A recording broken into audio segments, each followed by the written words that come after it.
I don't think this is a film that sets out to tell a compelling story. I think it just sets out to be a fun film, which is evident by its vibrant colour palette, well-shot action sequences, and great performances. However, I feel that a lot of character arcs are written quite lazily. For example, Huntress, who I absolutely loved, and not just because I adore Mary Elizabeth Winstead. Oh, and by the way, I think she should have had more screen time.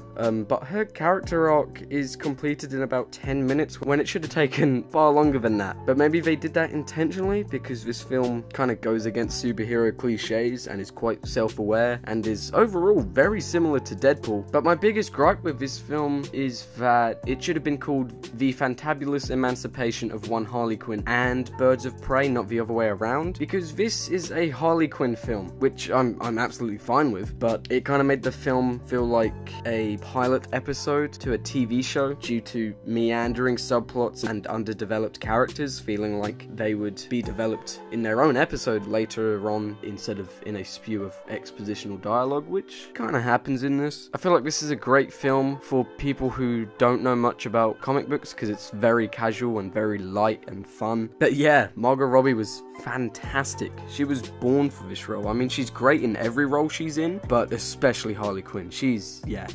phenomenal. Mary Elizabeth Winstead, I obviously loved her. I also thought Ewan McGregor was quite good as well, but I just really admired the directing and editing. It kind of had a sort of Scott Pilgrim feel to it, which is, of course, one of my favorite films of all time and also has Mary Elizabeth Winstead in it. Huge props to Kathy Yarn. I'm excited to see what she does next. Oh yeah, furthermore, I thought that some of the licensed music choices were a bit meh. Didn't like them in general, and I didn't like how and when they were used. But the original score was good. It was composed by Daniel Pemberton, who did the score for Spider-Verse. Also, they should have leaned into the R rating a lot more heavily. Like, I understand why it's an R, but if I worked for a rating board, which would be the best job ever, I would give it a PG-13 personally. Is that it? I think so. I mean, obviously small spoiler discussion after the credits as usual. But yeah, this is a film that you will undoubtedly have fun with. Oh, and yeah, I wouldn't stay for the post-credits scene. It's just a big fuck you, just like Spider-Man Homecoming. I just loved the energy radiating off of this film. I see myself most probably getting the Blu-ray before the end of the year. This exactly met my expectations and they were pretty high, so I'd definitely say it's worth a 10 quid for a ticket. I don't know which way is up or down, burying my head under the ground. All I know is I can't face it right now.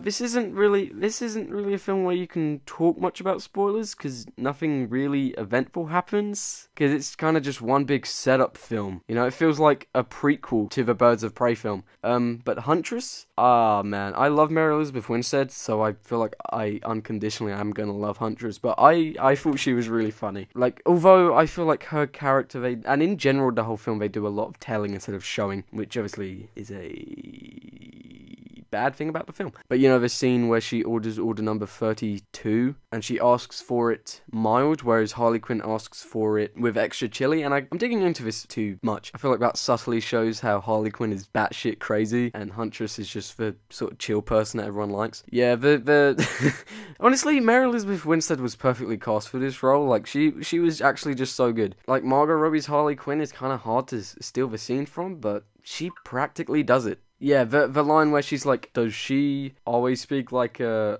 cop from an 80s action movie? Yeah, I thought that line was funny, but with Renee Montoya, I mean, was she even a character? Was she interesting in any way? No. Like, there's just points where, like, they kind of address lazy writing, but just like in Deadpool 2, where he goes, now that's just lazy writing. Addressing your lazy writing doesn't excuse it.